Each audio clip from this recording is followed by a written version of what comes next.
Hello प्यारे बच्चों, कैसे हैं आप सब? अच्छे ही होंगे और माता रानी की कृपा से आप लोगों की पढ़ाई बहुत अच्छी चल रही होगी।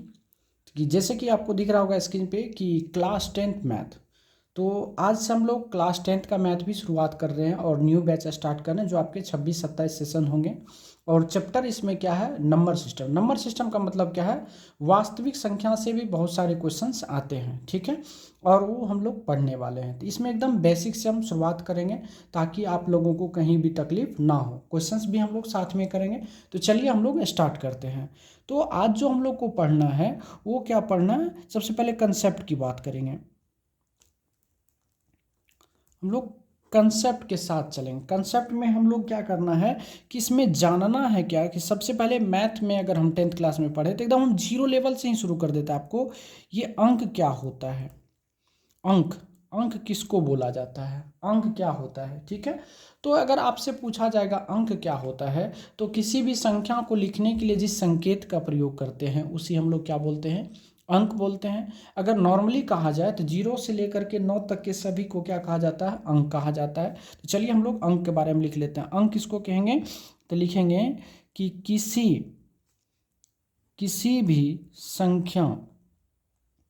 किसी भी संख्या को लिखने के लिए,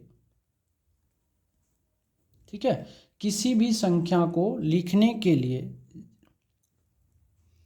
जिस संकेत का प्रयोग करते हैं, जिस संकेत का प्रयोग करते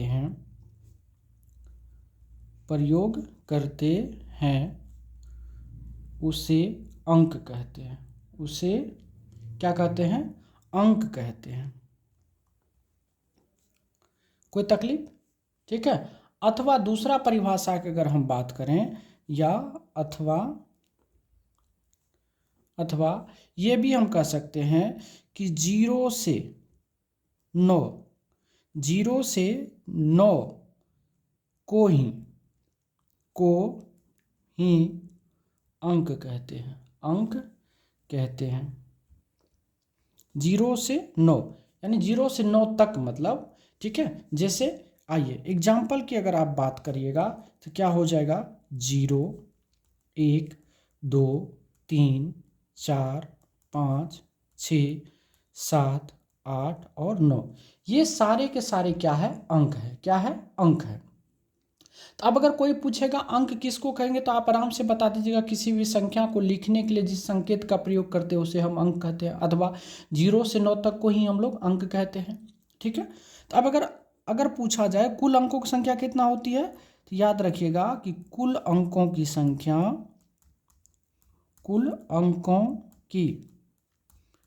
संख्या 10 होती है। 10 होती है, ठीक है। कुल अंकों की संख्या कितनी होती है? 10 होती है। कोई तकलीफ? चलिए, अब अंक अगर हम लोग समझ गए तो अगला कंसेप्ट हम लोग का क्या है? अगला जो कंसेप्ट है वो है संख्या के बारे में। क्या है? संख्या के बारे में, ठीक है। ये संख्या क्या होता है? ठीक है। तो आइए हम लोग संख्या के बारे में जानेंगे। संख्या किसको कहेंगे? तो अंकों के संग्रह को ही संख्या कहा जाता है। क्या लिखेंगे कि अंकों के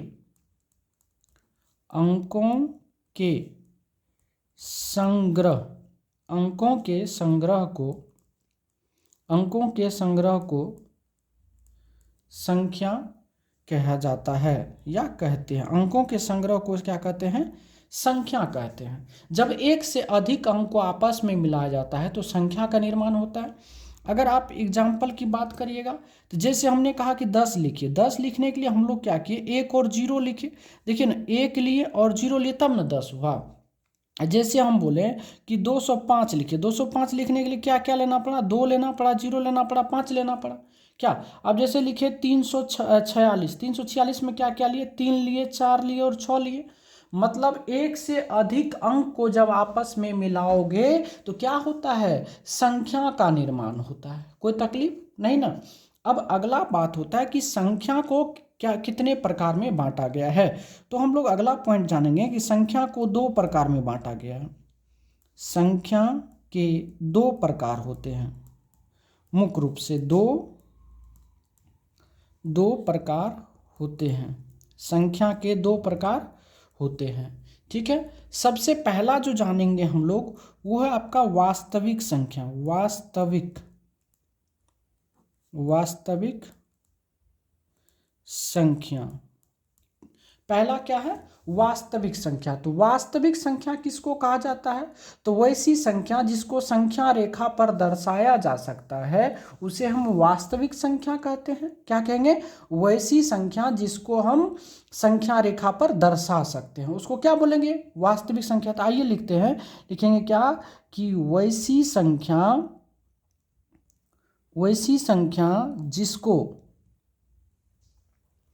जिसको संख्या रेखा पर दर्शाया जाता है उसे वास्तविक संख्या कहते हैं। उसे वास्तविक संख्या कहते हैं। तो जिसको आप संख्या रेखा पर दर्शा सकते हैं उसको क्या बोलते हैं? वास्तविक संख्या। हाँ, अगर आप एग्जाम्पल की अगर आप बात करो, जैसे हमने एक लाइन यहाँ पर खींच दिया, ठीक है, यहाँ पर ले लेते हैं क्या? 0, यहाँ ले लेते हैं प्लस का इन्फिनिटी यानी अनंत, और यहाँ ले लेते हैं माइनस का इन्फिनिटी, ठीक है। अब 0 के बाद देखिए तो क्या होगा? 1 होगा, इसके बाद 2 होगा, इसके बाद 3 होगा, इसके बाद 4 होगा, इसके बाद 5 होगा, डॉट डॉट आगे। और इधर अगर आप देखिएगा तो यहाँ -1 होगा, यहाँ देखिएगा तो -2 होगा, यहाँ देखिएगा -3 होगा, यहाँ देखिएगा -4 होगा, यहाँ देखिएगा -5 होगा, ठीक है। तो अर्थात यहाँ से आप कह सकते हैं एग्जाम्पल में क्या होगा? अगर एग्जाम्पल में लिखेगा तो ये देखिए, ये 0 भी है, 2 भी है, 6 भी है, 8 भी है, -4 भी है, -6 भी है, -16 भी है, ठीक है। तो ये सब सारे के सारे क्या है? वास्तविक संख्या। क्या है? ETC वास्तविक संख्या। वास्तविक संख्या का मतलब क्या होता है? जिसे आप संख्या रेखा पर आराम से दर्शा सकते हो। कोई तकलीफ नहीं ना।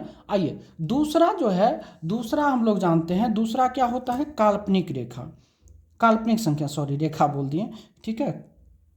काल्पनिक संख्या, दूसरा क्या है?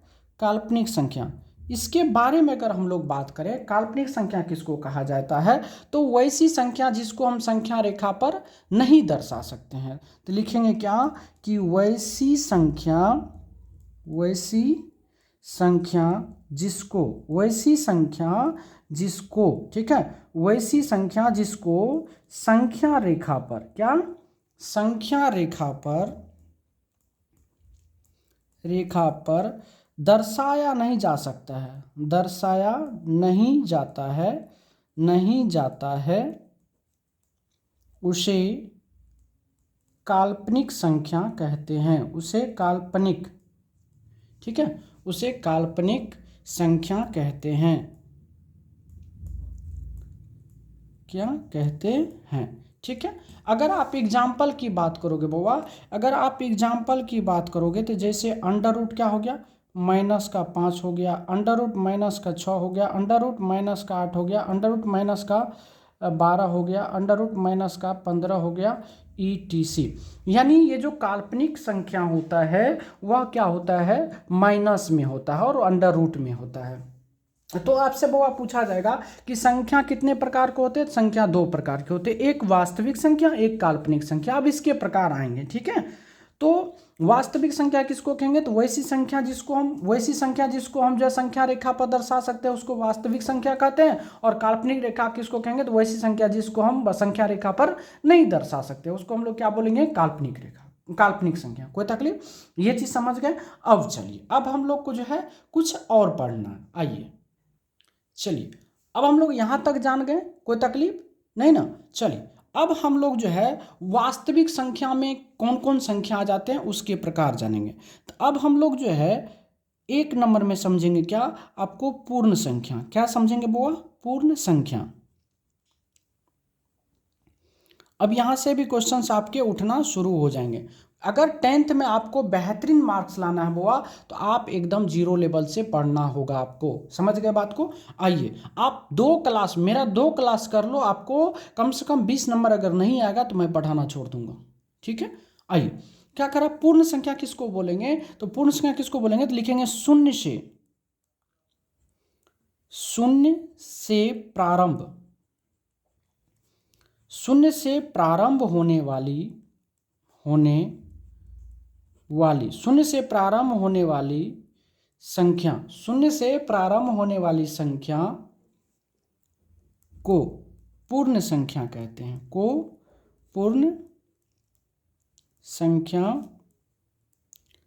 कहते हैं। ठीक है, अब अगर आप एग्जाम्पल की अगर बात करोगे तो एग्जाम्पल क्या होगा, तो 0 1 2 3 4 5 डॉट डॉट डॉट कहाँ तक, इनफिनिट, अनंत तक। अब इससे क्वेश्चन से एक प्यारा सा क्वेश्चन बन के निकलता है क्या, कि पूर्ण संख्या कहाँ से स्टार्ट होती, तो याद रखिएगा कि पूर्ण संख्या ठीक है, पूर्ण संख्या हमेशा शून्य से प्रारंभ होती है, शून्य से प्रारंभ होती है। क्या कोई तकलीफ इसमें नहीं ना। चलिए, अब पूर्ण संख्या अगर आप समझ गए हो बुआ, तो अब 2 नंबर में हम लोग का आता क्या, प्राकृत संख्या। क्या, प्राकृत संख्या। आज एकदम बेसिक क्लास है, बेसिक में आपको ही क्वेश्चंस, हम बेसिक में ही आपको 2-4 क्वेश्चंस करवा देंगे, आप निश्चिंत रहिए। प्राकृत संख्या किसको कहेंगे, तो लिखेंगे क्या, कि गिनती की संख्या को प्राकृत संख्या कहते, तो क्या बोलेंगे, गिनती की संख्या को प्राकृत संख्या कहते हैं, गिनती की संख्या क्या कहते हैं, प्राकृत संख्या कहते हैं। अगर हम एग्जाम्पल की बात करें तो जैसे 1 2 3 4 5 डॉट डॉट डॉट क्या हुआ, इन्फिनाइट तक। कोई तकलीफ। हाँ, अब एक पॉइंट बोआ इसमें निकल के आता है क्या, बहुत प्यारा सा, कि प्राकृत संख्या 1 से प्रारंभ होती है, 1 से प्रारंभ होती है। प्राकृत संख्या कहाँ से प्रारंभ होती है, 1 से प्रारंभ होती है। अब कुछ नोट पॉइंट यहाँ पर आपको जानना जरूरी है। नोट पॉइंट क्या है, नोट पॉइंट में क्या जानेंगे बउआ, कि एक बात हमेशा याद रखना कि सभी प्राकृत संख्या पूर्ण संख्या होती है, पूर्ण संख्या होती है, लेकिन सभी पूर्ण संख्या ठीक है, लेकिन सभी पूर्ण संख्या प्राकृत संख्या नहीं होती है, प्राकृत संख्या नहीं होती है। ठीक है, प्राकृत संख्या नहीं होती है। कोई तकलीफ है नहीं। आ जाओ, अब हम लोग जानेंगे बुआ 3 नंबर में कौन सा, अब हम लोग जानेंगे सम संख्या के बारे में। कहाँ से, सम संख्या के बारे में। ये सम संख्या क्या होता बुआ, तो बचपन में हम लोग पढ़े थे कि वैसी संख्या जिसमें 2 से भाग लेने पर पूर्णतः कट जाता है उसको सम संख्या कहते हैं। लेकिन ऐसे नहीं जानेंगे हम लोग क्या जानेंगे, कि वैसी संख्या ठीक है, जिसके इकाई अंक पर 0 2 4 6 और 8 में से कोई भी एक अंक रहे, उसको हम लोग क्या बोलेंगे, सम संख्या। तो आइए हम लोग लिखते हैं, क्या लिखेंगे, कि वैसी संख्या ठीक है, वैसी संख्या जिसके इकाई अंक पर 0 2 4 6 और 8 में से कोई भी एक अंक रहे,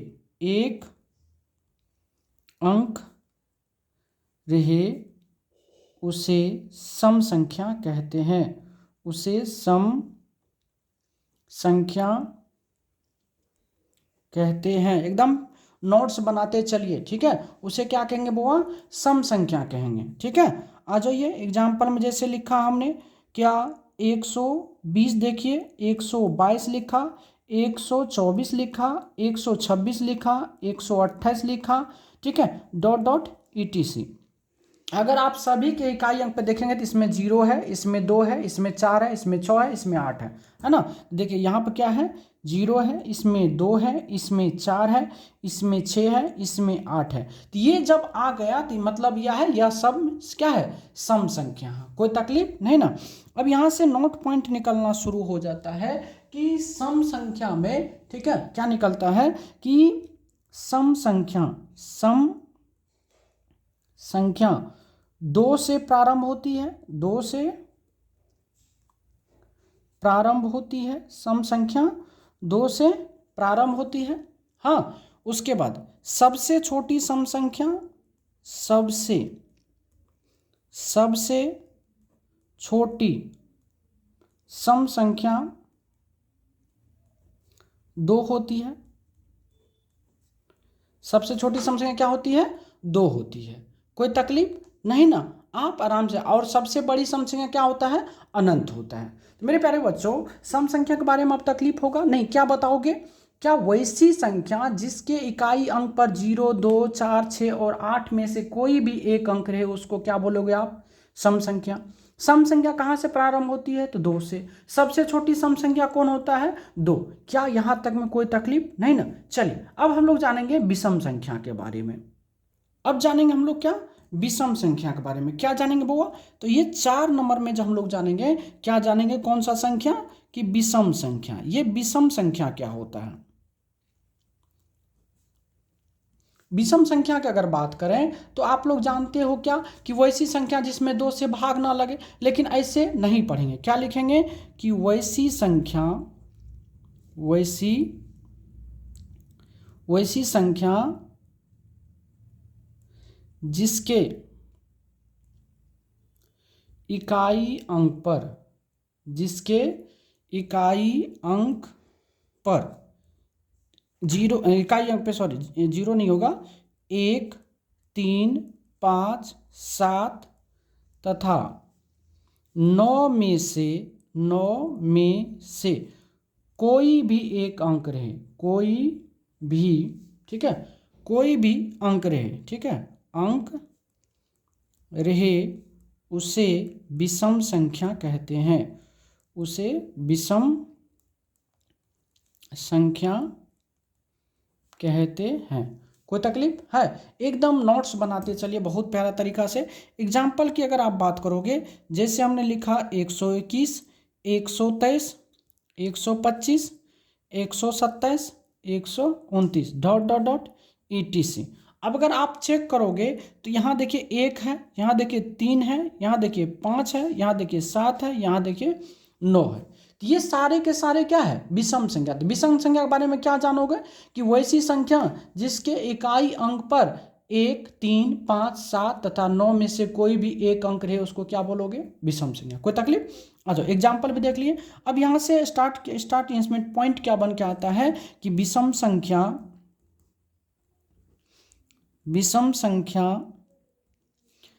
1 से प्रारंभ होती है, 1 से प्रारंभ होती है, ठीक है।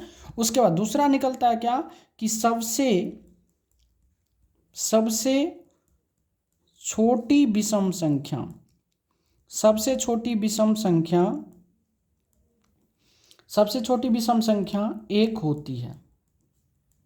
क्या होती है, 1 होती है। कोई तकलीफ। चलिए अब विषम संख्या के बारे में भी हम लोग जान गए। अब आइए, अब अगला हम लोग का क्या है, अगला नंबर में कौन सा आएगा, हम लोग का आएगा अभाज्य संख्या, अभाज्य संख्या, ठीक है।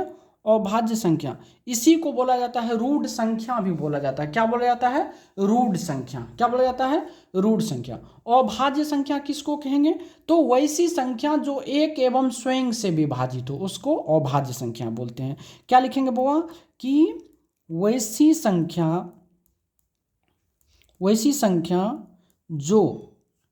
जो एक एवं स्वयं से विभाज्य विभाज्य हो उसे अभाज्य संख्या कहते हैं, उसे अभाज्य संख्या कहते हैं। आप चेक कर लो ना, पूरा यूट्यूब पे अगर मिल जाएगा ना तो पढ़ाना छोड़ देंगे बुआ। इस तरह से आप पढ़ो बढ़िया से मन लगा के। अगर हम लोग एग्जाम्पल की बात करें तो 2, 3, 5, 7, 11, 13, 17, 19, 23, उसके बाद जो है 29 डॉट डॉट ETC, ये सारे के सारे क्या है वो अभाज्य है। अब कैसे पहचानोगे? तो अब देखो, जैसे 2 है, 2 की अगर बात करोगे तो 1 और 2 के सिवा कोई नंबर है जिसको काट देगा? नहीं। आप 3 को चेक करो तो ये 1 और 3 के सिवा कोई नंबर है जिससे विभाजित होगा? नहीं। आप 5 को चेक कर लो, या 1 और 5 के सिवा किसी से विभाजित नहीं होगा। आप 7 को चेक कर लो, या 1 और 7 के सिवा किसी से विभाज्य नहीं होगा।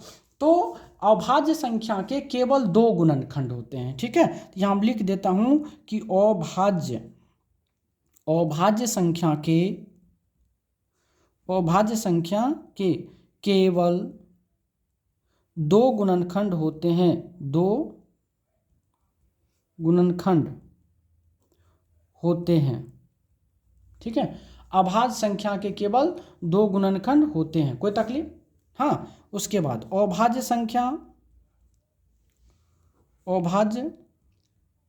संख्या 2 से प्रारंभ होती है, 2 से प्रारंभ होती है।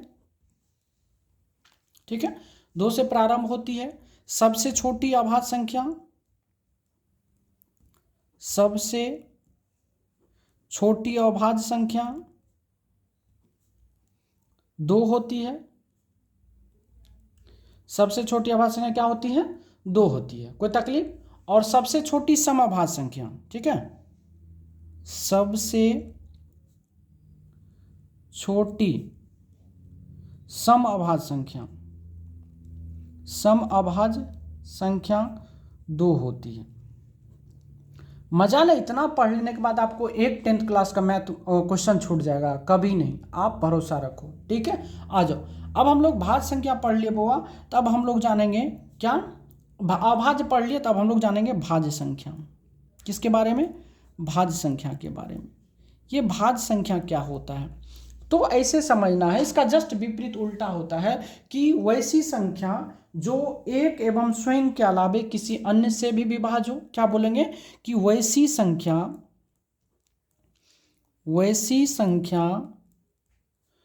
जो एक एवं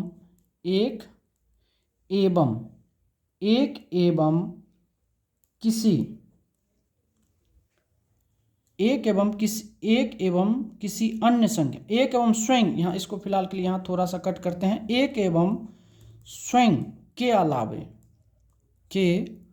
अलावे किसी अन्य संख्या, क्या? किसी अन्य संख्या से भी विभाज्य हो, से भी विभाज्य हो, उसे भाज्य संख्या कहते हैं। उसे भाज्य संख्या कहते हैं।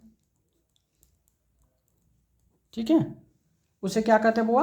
भाज्य संख्या। एकदम देखिए, एक एक पॉइंट को हम लिख रहे हैं, ये नहीं है जो एकदम बोर्ड पे लिखा हुआ एकदम टन टन कर रहे हैं। ठीक है, आ जाइए। जैसे एग्जाम्पल, आप इसका एक दूसरा ये भी पॉइंट होता है। जैसे एग्जाम्पल की बात कर ले, एग्जाम्पल अगर हम दें तो जैसे हुआ 4, 6, 8, 9, 10, 12, उसके बाद हो गया 14, 15, 16, 18, ठीक है, डॉट डॉट ETC। कोई तकलीफ? अब इसको चेक कैसे करेगा? देखिए, चेक अगर करें तो 4 को चेक करिएगा तो ये 1 से भी हो रहा, 2 से भी और 4 से भी हो रहा। आप 6 को चेक करिएगा, देखिए 1 से भी विभाज्य हो रहा, 2 से भी हो रहा, 3 से भी हो रहा, 6 से भी हो रहा। आप अगर 8 को विभाज्य करो तो ये 1 से भी हो रहा, 2 से भी हो रहा, 4 से भी हो रहा, 8 से भी हो रहा।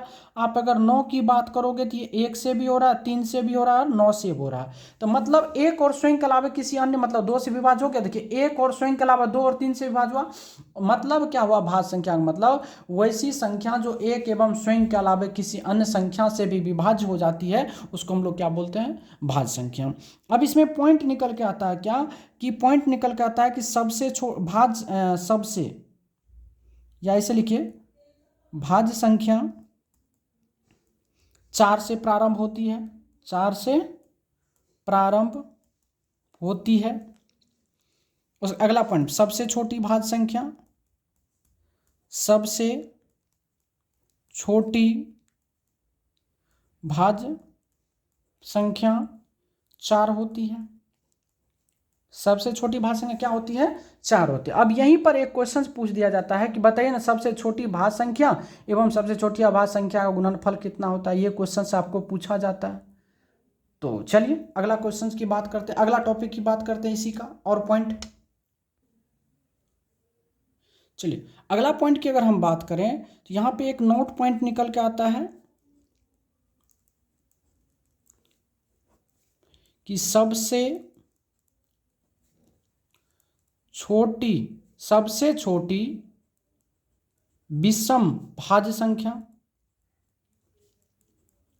9 होती है। क्या होता है कि सबसे छोटी विषम भाज्य संख्या क्या होता है? 9 होता है। कोई तकलीफ? आइए, अब बिहार बोर्ड क्वेश्चन पूछता है, क्या ये क्वेश्चन पूछता है आपसे कि सबसे छोटी अभाज्य संख्या एवं भाज्य संख्या का गुणनफल ज्ञात करें। का गुणनफल ज्ञात करें। ये आपके बिहार बोर्ड क्वेश्चंस पूछते हैं एग्जाम में और बहुत ही प्यारा है। जब इसको आप सॉल्व करिएगा तो आपको पता है क्या कि सबसे छोटी अभाज्य संख्या क्या होता है? 2। और सबसे छोटी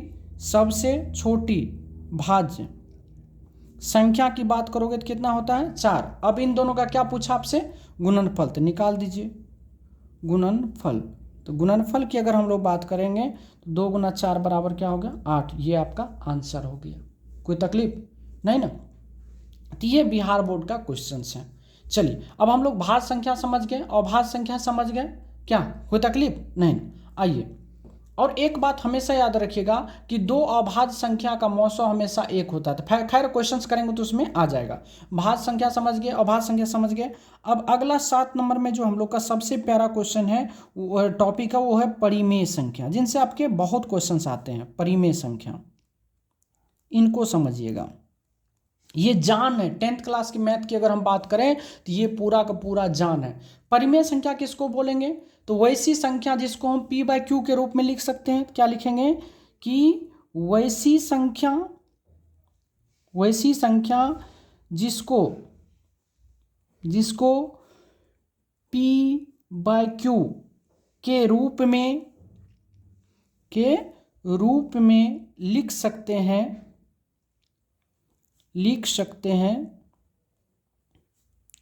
तथा q = 0 हो, ठीक है, उसे परिमेय संख्या कहते हैं। उसे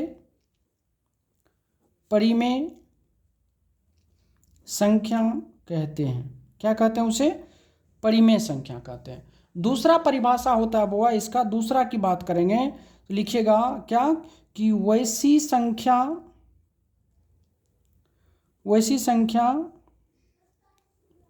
जिसका वर्गमूल ठीक है पूर्णतः निकल जाता है उसे परिमेय संख्या कहते हैं। उसे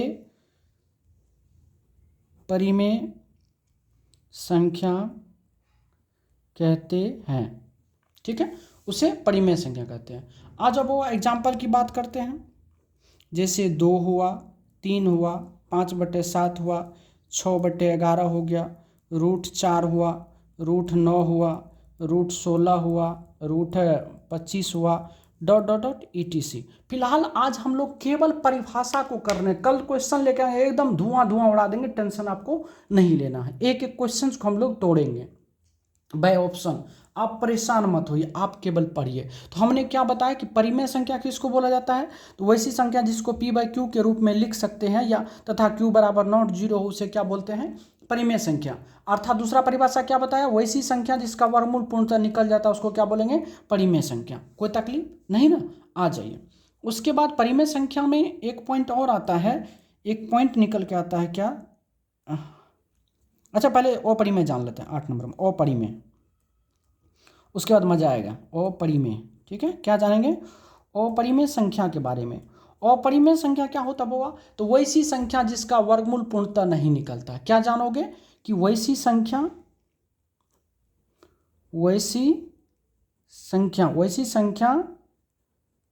जिसका वर्गमूल पूर्णतः नहीं निकलता है, उसे अपरिमेय संख्या कहते हैं। अपरिमेय संख्या कहते हैं। यानी वैसी संख्या जिसका वर्गमूल पूर्णतः नहीं निकलता उसे अपरिमेय संख्या कहते हैं। एग्जाम्पल की अगर हम बात करें तो क्या होगा, जैसे √2, √3, √5, √6, √7, √8, √10, √11 ... etc। ये सारे के सारे अपरिमेय हैं। क्या है, अपरिमेय। क्या है बुआ, अपरिमेय है। कोई तकलीफ है नहीं है। अब मेन पॉइंट आपको याद रखना है क्या, अब देखिए नोट पॉइंट, यहां से आपके क्वेश्चंस बनना शुरू हो जाते हैं। नोट पॉइंट में क्या याद रखेंगे कि दो परिमेय संख्या के बीच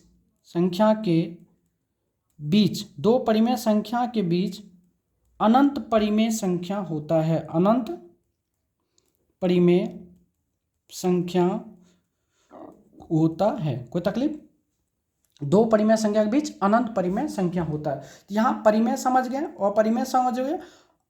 अब इससे क्वेश्चंस क्या बनता है बिहार बोर्ड में वो हम लोग जानेंगे। ठीक है, चलिए आपके बिहार बोर्ड में जो क्वेश्चंस बनते हैं वो कैसे बनते हैं जरा उसको हम लोग देखेंगे। ठीक है, तो यहां लिख देते हैं कंसेप्ट की बात करेंगे तो यहां लिखते हैं परिमेय। आपने परिमेय संख्या भी समझ गया, यहां लिखे हमने परिमेय संख्या। ठीक है, और यहां लिखा प्लस माइनस गुना और भाग, और यहां लिखा अपरिमेय। तो जब आप एक परिमेय और एक अपरिमेय को चाहे आप जोड़िए, घटाइए, गुना करिए, भाग करिए, तो ये दोनों का जो रिजल्ट आता है, इसका जो रिजल्ट देता है वह क्या देता है, अपरिमेय। क्या देता है, अपरिमेय संख्या।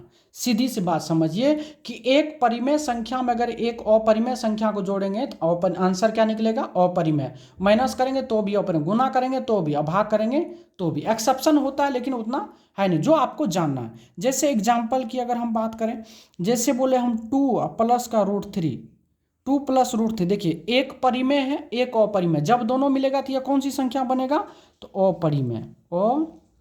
अपरिमेय संख्या। क्या बनेगा, अपरिमेय संख्या। अगला एग्जाम्पल जैसे 3 माइनस का क्या दिए √5, देखिए एक परिमेय है एक अपरिमेय, जब इसको घटाएंगे तो क्या होगा, अपरिमेय संख्या। अगला एग्जाम्पल की बात करेंगे, जैसे हम लिखा क्या यहाँ पे 5 गुना √6। अब अगर इसकी बात करेंगे, देखिए एक परिमेय 5 परिमेय, ये अपरिमेय, तो क्या हो गया, अपरिमेय संख्या।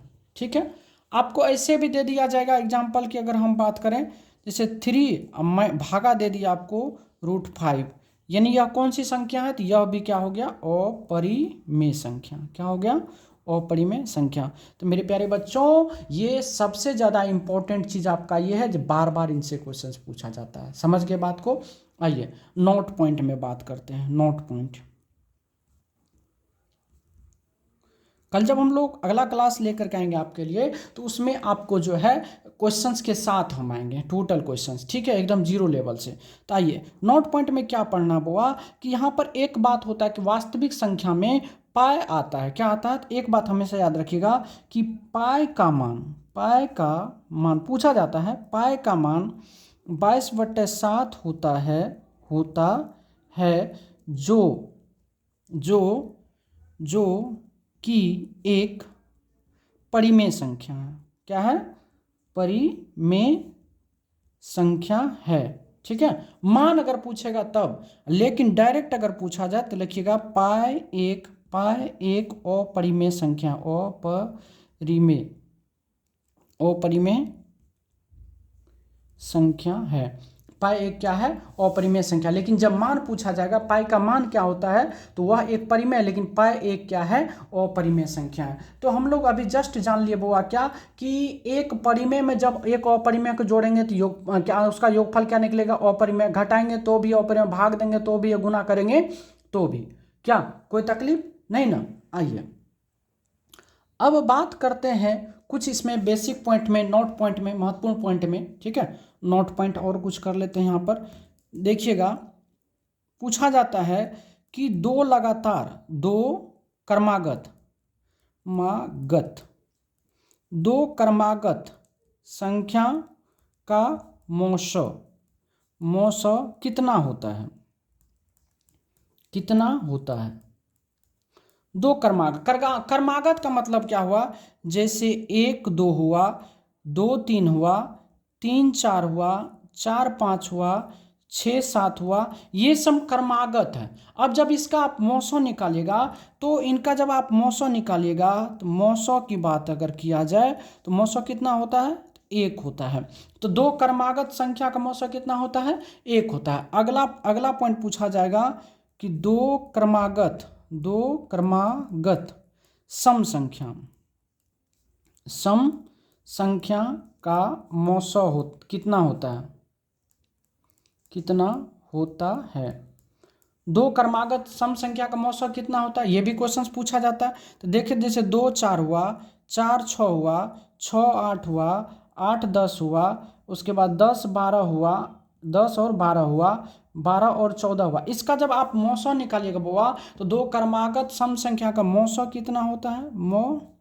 तो इसका मौसो हमेशा 2 होता है। दो क्रमागत सम संख्या का मौसो कितना होता है? हमेशा 2 होता है, ठीक है। उसके बाद पूछा जाता है कि अभाज्य संख्या अभाज्य संख्या का मौसो कितना? दो अभाज्य संख्या का मौसो कितना होता है? तो अगला पॉइंट याद रखिएगा कि दो अभाज्य संख्या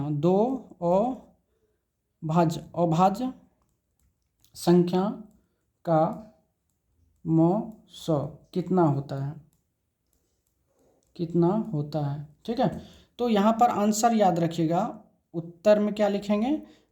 1 होता है। तो अभाज्य संख्या का मौसो हमेशा क्या होता है? 1 होता है। तो मेरे प्यारे बच्चों, यहाँ पर जो है आपका वास्तविक संख्या को जो थ्योरी था वो आपका क्लियर हो रहा है। कोई तकलीफ नहीं ना? आप इतना पढ़ लो। कल हम क्वेश्चन से लेकर आते हैं, अगर आपका एक भी क्वेश्चन समझ में नहीं आए तो आप मत देखिएगा, आपको देखने की आवश्यकता नहीं है। समझ गए मेरे प्यारे बच्चों? तो आज हम लोग बेसिक क्लास था, आज हम लोग का क्लास फर्स्ट था। आज क्लास फर्स्ट में हम लोग सारे के सारे चीज़ आपको बता दिए, नंबर सिस्टम में क्या क्या पूछा जाता है। कल हम लोग इस पर क्वेश्चंस लेके आएंगे, ठीक है। तो प्यारे बच्चों, आज के लिए बस इतना ही। अगर अच्छा लगे तो प्लीज़ लाइक कमेंट शेयर जरूर करिएगा, ठीक है। धन्यवाद।